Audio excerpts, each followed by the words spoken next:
আজ 1 আগস্ট থেকে রাজ্যের সমস্ত স্কুলে মিড ডে মিলের দায়িত্ব নিতে চলেছে ইসকন। শনিবার তারাতলা ইসকনে অন্নদাতা ফাউন্ডেশন বিশেষ কর্মসূচি আয়োজন করা হয়। সেই অনুষ্ঠানে উপস্থিত ছিলেন মুখ্যমন্ত্রী শুভেন্দু অধিকারী।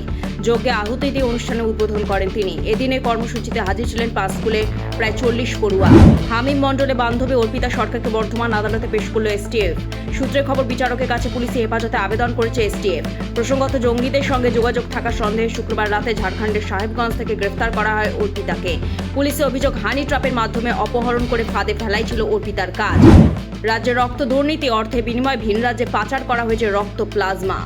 এই বিষয়ে তদন্ত শুরু করেছে স্বাস্থ্য দফতর। এর মধ্যে স্বাস্থ্য দফতরের নয়া নির্দেশিকায় বলা হয়েছে 11টি ব্লাড ব্যাংক আপাতত স্বেচ্ছায় রক্তদান শিবির করতে পারবে।